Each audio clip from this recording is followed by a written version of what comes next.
la meditación de alguna forma se ha impuesto. Es decir, una cosa que dura un cuarto de hora de la existencia, como miles de técnicas existen, algo que lleve durando más de 5.000 años y que tenga tanto peso y desde el punto de vista de las ciencias, de la universidad, de la salud, de la medicina, de los negocios, la estén empleando, es que algo tiene, ¿no? Yo creo que se debe mucho al tipo de vida, al estrés de la vida moderna, ¿no? Que nos impone tal presión que se nos hace, yo creo que casi necesario y de forma urgente encontrar un contrapunto de calma, ¿no? Algo que digamos, ¿dónde reposo? Y curiosamente, bueno, antiguamente para meditar había que dejar la vida social, familiar, pasar una serie de etapas y retirarte al bosque, ¿no? Hoy en día nuestro método de práctica es englobarlo en el trabajo, en la sociedad, entre las relaciones que hay, entre la familia, cogerse unas vacaciones, irse un fin de semana.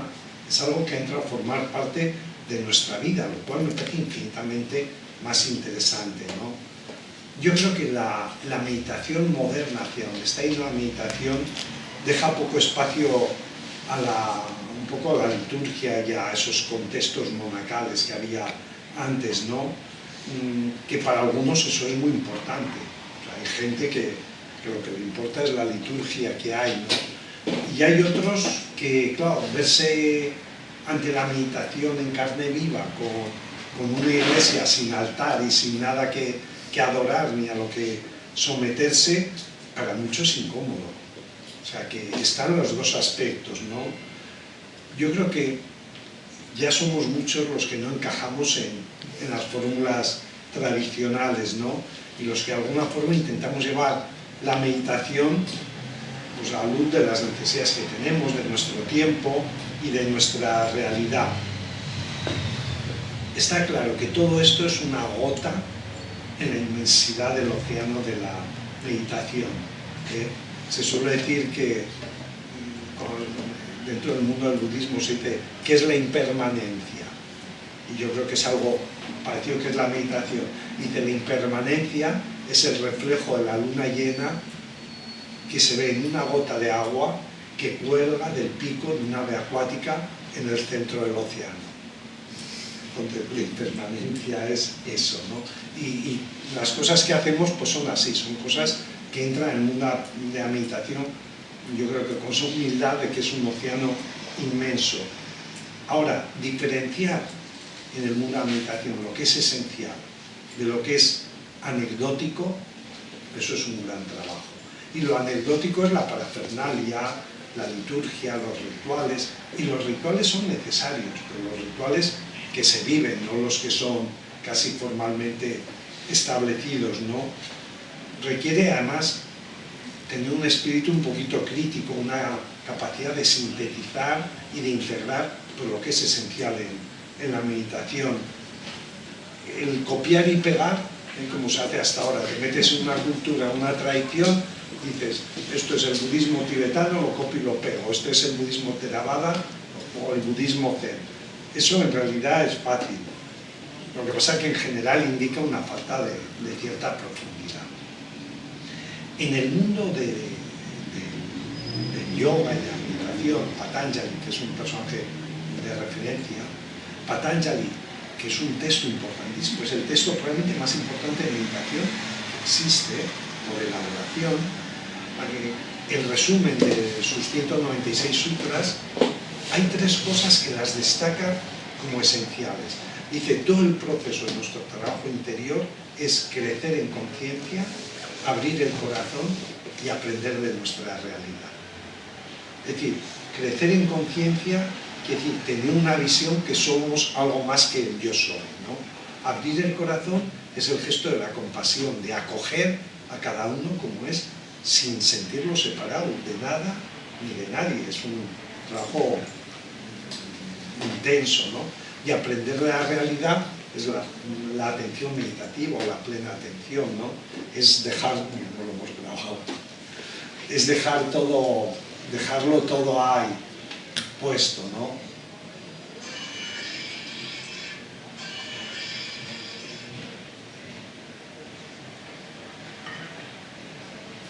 Yo creo que esa función del yoga que plantea Patanjali, esos tres aspectos de crecer en conciencia, de evolución en el corazón y de aprender de la realidad, para mí es un modo de vivir, es un modo de relacionarnos con nosotros, de relacionarnos con nuestro interior, de relacionarnos con los demás seres y relacionarnos con el mundo. Yo creo que esa es la clave, ¿no? Y requiere, pues eso, una capacidad de conciencia, de plena atención, de estar presentes en los pequeños gestos de nuestra realidad. Y además, yo creo que nos pone el acento en una cosa, y es que todo el mundo o este viaje espiritual tiene sus cimientos en el corazón. Yo creo que esa es la parte esencial. Y es un largo camino, como se dice siempre, el peregrinaje más largo siempre no es el que va de aquí a Santiago o a Tierra Santa o a Roma. El peregrinaje más largo es el que va de aquí a aquí. O sea, poner el corazón ante los pequeños detalles y gestos de la vida, ese es un gran viaje. Y llegar desde mí hasta mi ser profundo, eso es lo que requiere un empeño, yo creo que bellísimo. A veces pensamos que la meditación es un modo de concepción ateo de la vida, y en realidad no, es igual, sería igual creer que no creer, creer en Dios que no creer en Dios, ¿no? En el fondo, nada nos separa de Dios, nada nos separa de nada, no existe dualidad entre yo y Dios, no la puede existir, ya que solo existo yo. Existo yo y mi interior, es la única realidad que tenemos de verdad todos los seres, y en tu interior es donde puedes encontrar probablemente el darte cuenta que nada está excluido de la vida, que tú eres esa unidad que conformamos con toda la realidad, que esa es nuestra verdadera esencia. Por eso cuando los seres humanos nos peleamos por decir si existe Dios o no existe Dios, yo creo que lo desconocemos casi todo de Dios, ¿no? Claro que existe en cada persona, en cada ser, en cada realidad, y además es posible dialogar con él, ¿no? Porque no es una discusión filosófica, no es creer, está enamorado de ti, de tu vida y de tu relación con el mundo. Entonces es un modo de vivir y de actuar en el mundo, ¿no? Y al fondo los seres humanos sabemos que todo enamoramiento comienza en el corazón. Y yo creo que si el amor comienza realmente en el interior, hay una palabra bellísima que es la emoción, ¿no? Emoción, del griego, que significa moverse hacia. Entonces, la emoción es cuando hay algo que te pilla hasta tal punto que te mueves hacia tu interior, ¿no? Y yo creo que este sentido de la meditación es este moverse hacia el interior con plena conciencia. Yo creo que esto quiere decir hacer una meditación social, ¿no? Cómo llevar la plena atención, la plena conciencia a nuestra realidad. Y luego hay otro aspecto que a mí siempre me gusta meterle el dedo, desde el punto porque me toca de la medicina, y es la importancia que tiene saber gestionar el estrés, que por esto el yoga se ha hecho especialmente famoso en esta época, ¿no? Yo creo que a veces solo por esos beneficios es útil, porque los resultados son tangibles, son inmediatos, ¿no? Y todos sabemos que la meditación o la práctica de yoga, cualquier aspecto interior, son buenos para reducir el estrés, para calmar la mente, para crear un sentido de paz, de bienestar, de un cierto relajamiento. Eso lo sabemos todos. Lo que pasa es que los efectos del estrés son tan negativos desde el punto de vista, bueno, de nuestro sistema fisiológico, nuestro sistema biológico, pero sobre todo porque afectan nuestro sistema nervioso, ese que le llamamos autónomo, ¿no? Ya le genera una hiperactividad, es como si estuviéramos todo el día con el acelerador puesto, ¿no? Con el sistema simpático hiperactivo. Y uno dice, va, pero eso, ¿desde dónde se sabe? Yo la electricidad no la veo, pero veo la luz, oigo la música, sé que está ahí. Entonces el sistema igual no lo veo, pero veo tu forma de responder a la vida, tu forma de mosquearte en cada cosa, tu forma de no ser amigable, tu forma de estar quejándote todo el día, criticando todo el día, machacando todo el día. Y yo creo que esto es importante, ¿no? Porque este modo es lo que hace aumentar esas tres hormonas famosas del estrés. Es igual, la epinefrina, la norepinefrina y el cortisol. Son las tres hormonas que nos machacan de alguna forma todo el día. Y esas hormonas simplemente lo que hacen es, ante una situación cualquiera que sea estrés, aumenta los latidos del corazón, aumenta la presión, la presión cardiovascular y generan pues, una serie de anomalías en nuestro sistema cardiovascular. Pero es que luego le afecta al sistema inmunológico, muchísimo. Y luego hay que pensar que nuestro sistema inmunológico son redes, son canales, ¿no? Lo mismo que la hipófisis está unida a las suprarrenales y a los ovarios, y la hipófisis es la que regula la relación interior-exterior, el mundo emocional, las discusiones nos afectan a nuestras reglas, a nuestros saltos que tenemos. Es decir, es que estamos hechos así, ¿no? Entonces, todas estas mutaciones, podríamos decir, nos hacen que quedemos muy expuestos luego a un montón de pequeñas alteraciones, a que se acelere el proceso de envejecimiento, a que todo nuestro sistema receptivo esté tremendamente activado. Por eso siempre se dice que el sistema de estrés genera un sistema de inflamación crónica. Que yo cuando veo a una persona que sé que tiene fibromialgia, por ejemplo, y la veo todo el día estresada, es que el problema no es la fibromialgia, es el estrés. Es que no entiende que su vida se la está machacando ella misma, es que tiene que buscar de alguna forma un espacio, ¿no? Por eso, claro, desde ese momento de inflamación crónica te haces vulnerable a un montón de cosas que llegan. Y eso, bueno, afectará a problemas cardiovasculares, a problemas gastrointestinales, problemas reumatoides, problemas de alteraciones de las funciones del sueño, y luego en el proceso evolutivo del cerebro, de la mente, del desarrollo hormonal, lo altera de patas arriba. Por eso, es decir, el estrés, todos sabemos un papel que a veces no somos conscientes hasta qué punto nos pilla. Y por eso todo el mundo del yoga, de las nuevas neurociencias, cuando hablan de los chakras, que los estoy viendo ahí, nos está hablando, claro, decir, es que el problema de los chakras no es un problema de belleza, es decir, qué bonitos son. Es que los chakras no tienen nada que ver con eso. El chakra es un mundo interior de una conciencia energética interior que lo que vale es cómo tú conduces tu conciencia, aprendes a vivir esas zonas, a sentirlas, a relajarlas, ¿no?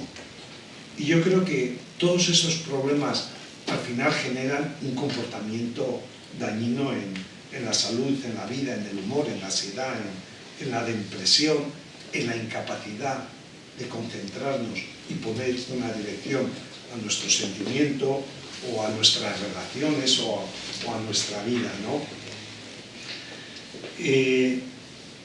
Yo creo que entre todas las prácticas que existen en el cuerpo-mente, unas cosas bellísimas que demuestra la meditación es lo que se llama la neuroplasticidad.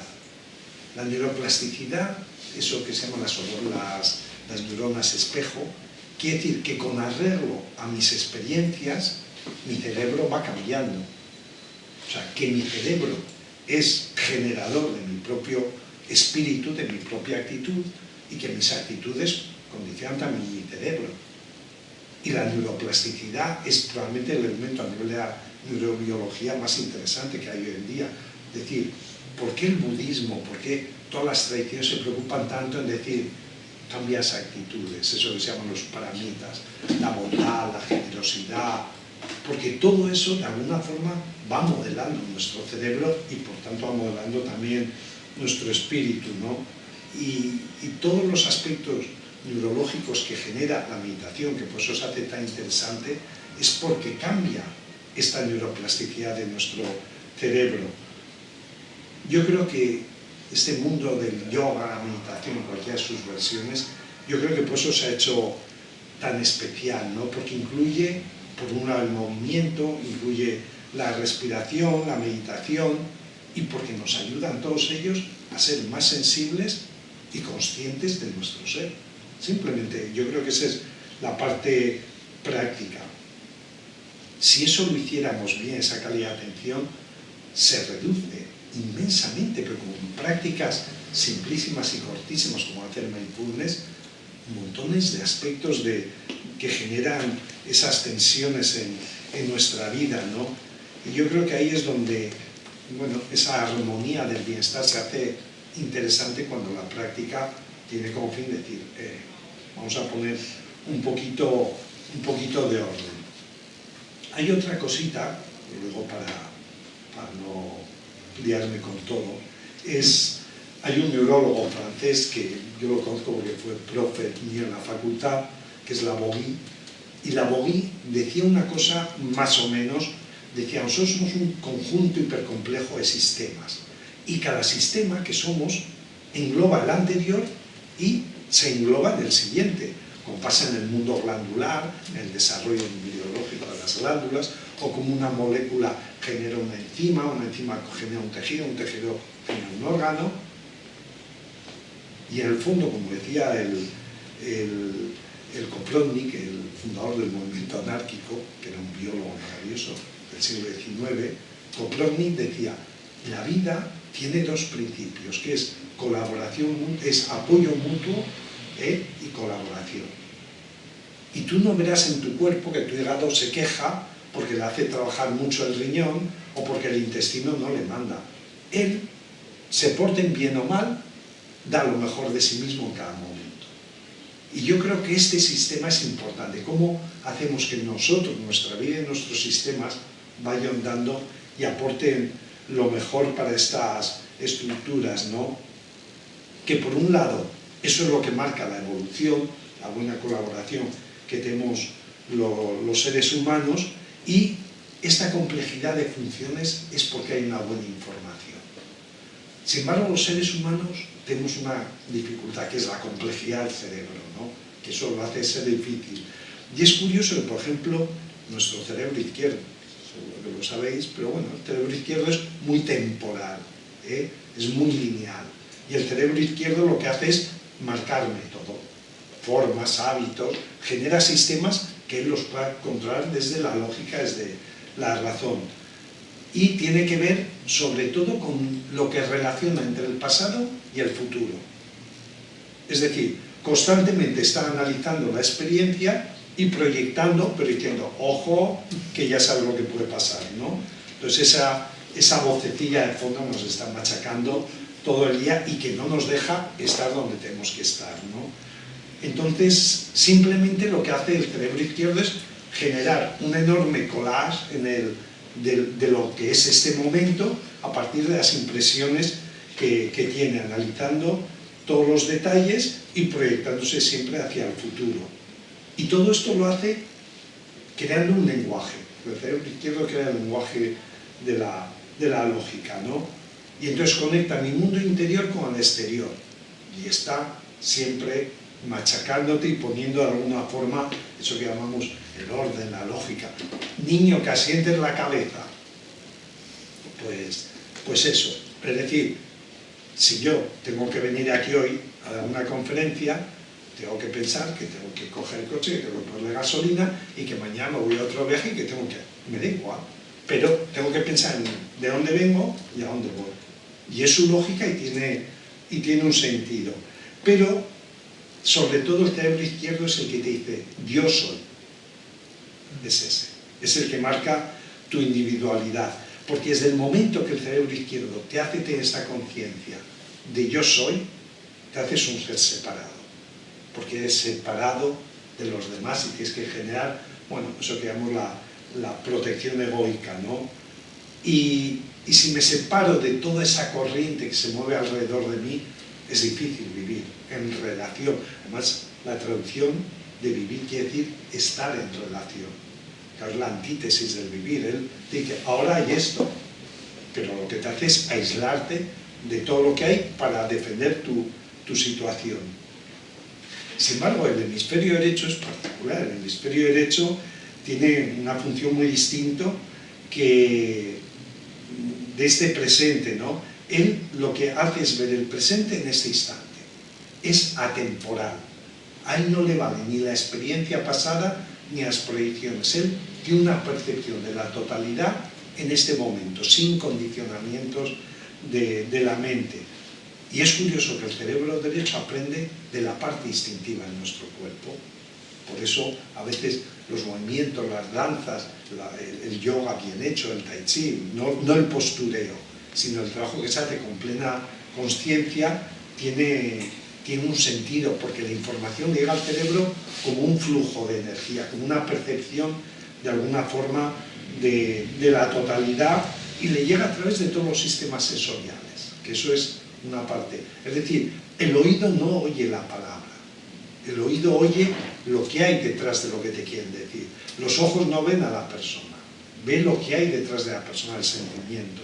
Y cuando tocan, no están tocando a ver si de cualquier gusto, se están sintiendo la cualidad de la persona, ¿no? Por eso yo creo que este otro collage que generan todo este conjunto de apariencias sobre el momento presente, donde uno huele, siente, sabe, se manifiesta todo a la vez, es algo que se conecta con toda la energía alrededor. Y es curioso que todavía se ha hecho eso de que no empleamos más que el 10% de nuestro cerebro, o el 90% del ADN, que es un ADN basura. Hasta hace 2 años se decía eso.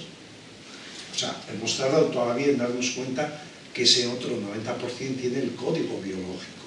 Cómo nos relacionamos con el mundo. Y eso se produce desde el hemisferio derecho, que es increíble. Entonces, el hemisferio derecho lo que nos da es esa cualidad de presencia, yo casi diría de hermandad con todo lo que hay alrededor, ¿no? Es la simbiosis, es lo que te ayuda a hacer del mundo un lugar mejor, porque te permite relacionarte desde esa evolución del corazón, acogiéndolo todo, ¿no? Por eso, yo creo que si yo pudiera desconectar en cada momento de mi vida este diálogo interno-externo del cerebro izquierdo, nuestro cuerpo tendría una sensación inmensa de ligereza.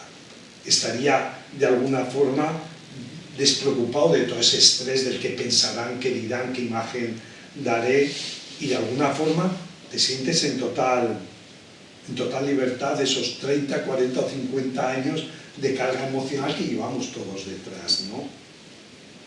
Entonces, yo creo que si pudiéramos habitar un poquito más el cerebro, en el hemisferio derecho, libres simbólicamente, libres de agobios, de estrés o de presiones, ganaríamos mucho.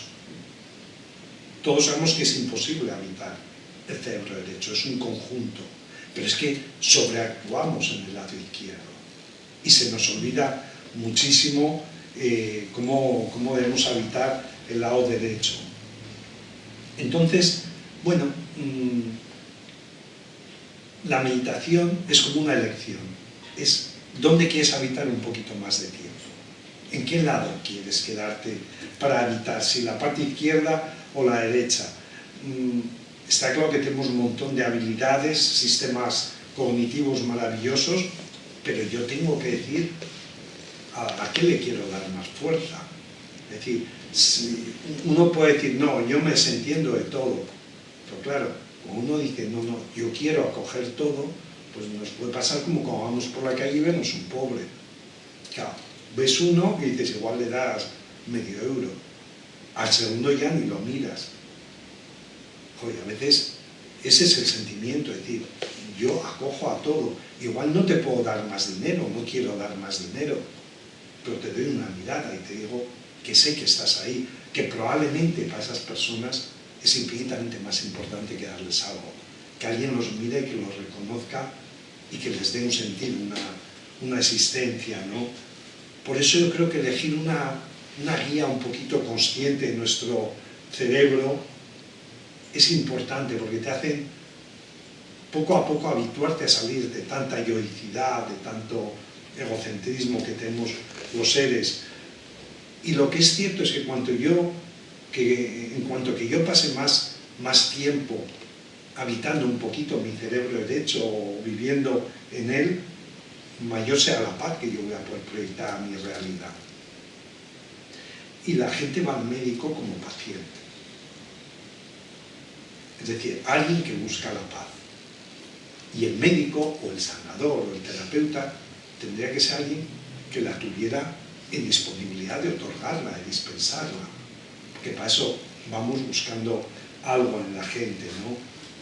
Y yo creo que dar una respuesta sabia al dolor, al miedo, al sufrimiento, a la frustración, yo creo que es un buen cuidado de la vida, ¿no? Dar una respuesta desde la calma interior, desde aprender a liberarse de tantos pesos y a vivir un poquito más en presencia, en el presente. Jan Confield, que acabo de ver aquí abajo su libro de Camino con Corazón, que es bellísimo, dice: emprender un camino espiritual auténtico no consiste en eludir las dificultades, sino en asumir el arte de aprender a cometer errores, estando siempre despiertos para llevarlos al poder de transformación del corazón. Entonces, a mí me parece una imagen siempre bellísima, ¿no? Yo creo que esta es la enseñanza de la meditación, de la consciencia, de la presencia, es saber que lo que pensamos, hacemos o sentimos es algo que yo deseo para esa evolución, para ese crecer en conciencia, que no es otra cosa que el deseo de vivir en paz con todo lo que es mi existencia, mi vida y cualquier detalle, por pequeño que sea, ¿no? Carlos Rinpoche siempre decía, Carlos Rinpoche era un maestro budista con el que yo he trabajado toda mi vida, y decía: hay una realidad inmensa, pero no la conoces. Y que decía, es que hay una realidad tan grande, pero somos incapaces de darnos cuenta que eso somos todos los seres humanos, sin distinción, sin privilegios y nada más, ¿no? Y luego hay otro concepto que a mí me importa, que es que, lo decía el Buda, decía: aquello sobre lo que una persona piensa y reflexiona frecuentemente se convertirá en la inclinación de su mente. Lo decía Buda, lo decía Patanjali, es decir, de lo que más piensas es de lo que más tienes. Pensar que el pensamiento, todos sabemos que puede ser tu amigo o tu enemigo, porque te puede meter en el agujero o te puede ayudar a tener una intención totalmente positiva, ¿no? Un mal pensamiento nos puede hundir o nos va a aportar un gran beneficio, ¿no? Y nuestra vida, en el fondo, es la procesión de pensamientos que tenemos en cada momento. Y los seres humanos somos muy poco conscientes de cómo los pensamientos. Eso es una de las cosas que la meditación, cuando se trata de hablar de la naturaleza del pensamiento, pone orden. No dejes que tu mente esté pensando en Bhavya, porque eso genera emoción que tú no te das cuenta, y además es verdad, ¿no? Y te dijo, procura ser consciente del pensamiento para transformarlo, ¿no? Y a veces lo peor pasa como uno está meditando, creo que habré meditado alguna vez, ¿no? Lo malo no es cuando te puedes a meditar y te vas con un pensamiento. Lo malo es cuando te encuentras después de media hora contándote historias que salió de un pensamiento que empezó aquí en la sala y se acabó dando la vuelta al mundo, ¿no? Sino la meditación es esa capacidad de volver a empezar, constantemente decir, me doy cuenta y vuelvo. Entonces, ¿quién medita bien?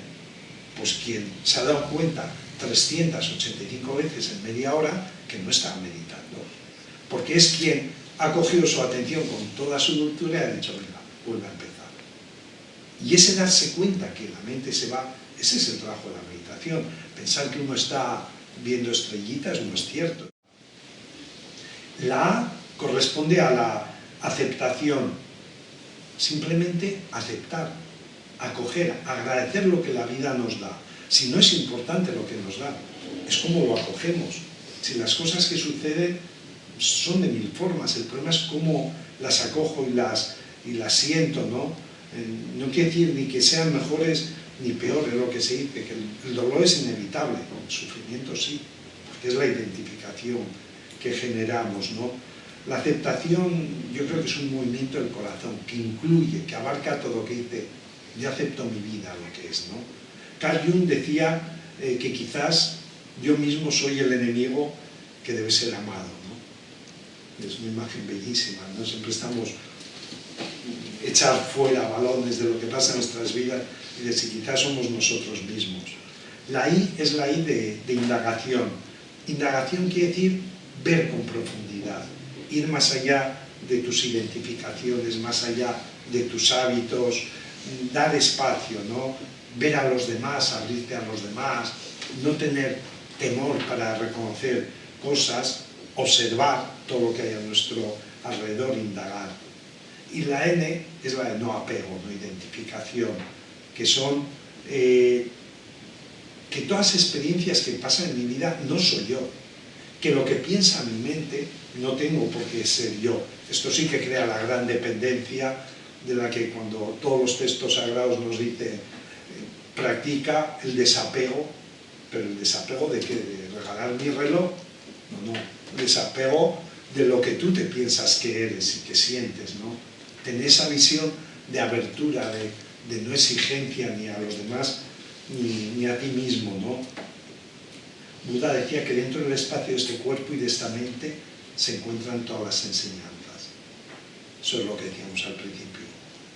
Yo no tengo división con Dios, solo existo yo. O sea, porque dentro de mí está todo el aprendizaje, la enseñanza y mi capacidad de ser co-creador de la vida, del mundo.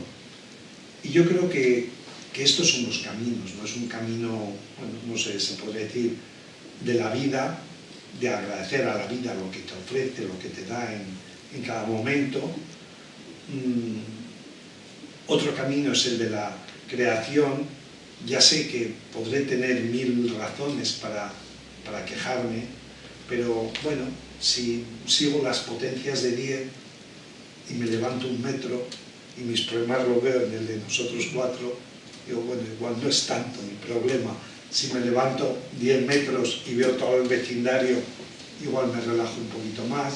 Si veo el de toda la ciudad, me relajo más. Es decir, yo creo que tenemos que ser creadores y no ofuscadores de nuestra mente. Siempre buscar salidas que nos ayuden a situarnos en ese hemisferio donde lo integramos todo y lo desdramatizamos, ¿no? Y yo creo que por último está ese camino del amor, ¿no? El camino del amor consiste en vivir en presencia de lo divino, de esa consciencia, como cada uno le quiera llamar. Saber que cada momento, que cada situación de la vida es parte del regalo que nos hace la existencia, ¿no? Y abrirnos a eso que es esencial en cada momento. Y yo creo que el camino de la meditación es un camino de presencia y de simplicidad total, ¿no? Y yo creo que esto debe impregnar de alguna forma nuestra vida y que amar y soltar son lo mismo. Estamos habituados a amar y agarrar, pero amar y soltar con la total libertad de que el otro ser sea total sobre la media naranja, esa es la mayor frustración de nuestra vida, es decir, que la otra persona, quien sea un amigo, una situación, sea la naranja completa y que tú seas la naranja completa, ¿no? Comunicarte con la totalidad de tu ser a la totalidad del otro ser como es. Y sobre todo luego acoger como se hace en las meditaciones, quiere decir que tú aceptas a la persona tal como es, sin nada que rechazar. No hay nada en la vida que rechazar, porque todos los seres tenemos una parte, digamos, angelical y otra diabólica, pues que somos así. Y por eso no podemos rechazar. Nuestro ser tiene que estar en paz, tiene que vivir en paz. Nuestro ser es como un océano, y el océano está en paz. Aunque el océano tenga una ola de un tsunami, o tenga una ola dulce del Caribe, pero el océano dentro de sí está en paz. Él no se levanta por las mañanas y dice, vosotras 4 quedaros en casa. No, él acepta lo que hay, acepta lo que le da el movimiento, la realidad, pero él en su interior vive en paz porque sabe que habita ese ser y sabe que habita ese momento de estabilidad. Y yo creo que esa es la meditación que decíamos al principio, ¿no? Esa manera de estar presente, totalmente presente, con una mente que no juzga, una mente abierta, totalmente disponible a lo que hay en este momento, porque en el fondo es aprender de la realidad. El otro concepto de Patanjali simplemente requiere que una mente esté abierta. Y el proceso de meditación simplemente es llegar ahí, que es de donde nunca deberíamos haber salido. Se supone que alguna vez estuvimos. Así que bueno, que ha sido un placer, la charla más concurrida de la vida. Muchas gracias. Yo no sé si se os ocurre algo, como diríamos en una charla. Yo nunca digo, ¿queréis hacer alguna pregunta? Y me enrollo 3 horas, porque eso suele ser un rollo patatero. Lo que sí me gusta es siempre hacer una charla, decir, de todo un mogollón de cosas, de información, que luego yo creo que se pierde el 90%. Te quedas con las sensaciones más ahí de presencia, de ambiente total, de derecho, cerebro derecho, hemisferio derecho. Yo lo que diría es, ¿con qué nos quedamos? De todo lo que hemos oído, una cosita, alguna, que nos suena. A mí esto me suena bien, ¿no? Me interesa. Con el símil que has hecho del violín, De hacer los espacios entre... Sí. No, una o más de una, Sí, sí. me da igual. Pero con lo que me quedo es eso, que más o menos voy manejando yo ahí, pues el tema del corazón, el estar ahí presente, el sentimiento, el vincularse un poco a ese movimiento de la vida natural. Desde ahí. Los 3 principios que has dicho de Patanjali me parecen interesantes. Sí. Quedan, Evolucionar, crecer en conciencia, evolucionar el corazón y aprender de la realidad. Sé que estamos ahí todos, así que no queda otra. Sí. Más meditar es eso, es que es justamente eso. Y eso es la clave de estar y volver una y otra vez a darse cuenta. Yo allí acabo de meditar, muchas veces me escudo pensando, pero no me paro a decir, bueno, a volver a empezar. Sino como me quiero obligar a estar ya meditando y veo que no. Es que eso es lo que decía, es que cogemos a veces modelos de lo que hemos aprendido del Zen o a veces del Vipassana, en algunas escuelas, no en todas, del budismo, y a veces queremos importar eso a nuestra vivencia, que parten de culturas y de modelos muy distintos, ¿no? Y yo creo, y a mí la experiencia, yo en el budismo tibetano mucho, en el budismo zen mucho, y ahora desde hace muchos años en el Theravada, ¿no? En el Vipassana. Entonces, la cuestión es decir, pero si la meditación no puede ser algo que yo tenga que hacer con esfuerzo, con tensión, con una cierta violencia interna, imponiéndome, la meditación tiene que ser algo dulce, porque al fin y al cabo es una forma de estar despierto ante lo que hay. Y si te impone rigidez, proyectas rigidez también, ¿no? Entonces yo creo que hay que tener esa dulzura de coger y decir, venga, la mente dulcemente vuelve a empezar. Esa sensibilidad también con nuestro propio pensamiento, ¿no?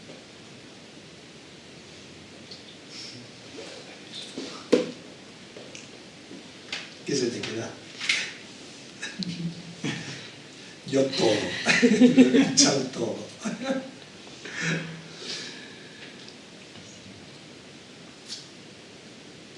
Sí, yo creo que lo difícil de la meditación es escoger el hábito de la meditación. Porque para nosotros, yo creo que los seres humanos podemos hablar de generosidad, y se nos puede ir hoy hablando de generosidad, pero luego somos tan poco generosos con nosotros, pero tan poco, que pensamos que sentarte a meditar un ratito, lo que sea, o a ratitos, es como perder el tiempo. Es como si tuvieras que dar limosna y te estuvieras quitado tú de algo, ¿no? Te estás quitando el tiempo, cuando en realidad ese tiempo luego te es devuelto con creces. ¿Por qué? Pues porque eres más consciente, estás más relajado, eres infinitamente más eficaz. Si los japoneses no lo pondría en medio de sus trabajos. Entonces, es que la cualidad de eficacia, de presencia y de humanidad se desarrolla, ¿no? Entonces, a veces pensamos en unos términos que siempre decimos, es que meditar solo, ¿para qué? Qué aburrido, nadie se entera que hago una cosa buena. Entonces, esos son los malos hábitos, el no ponerte un ritmo, ¿no? A veces. A mí hay una cosa que leí hace poquito a un entrenador de fútbol yendo en el coche, que decía, más edad, más entrenamiento. No sé de quién hablaba ni de qué, pero me vino y yo decía, más cosas en el coco, más entrenamiento de meditación para irte al lado derecho, porque a veces eso, estamos tan llenos de anticuallas que queremos guardar, saber, conocer, joder, que se nos olvida ese habitar la presencia, decir, joder, lo mejor es la forma en que estamos presentes, es el bagaje mejor que podemos dar y transmitir, yo creo, los seres humanos. Muy bien, pues ha sido un placer. Gracias.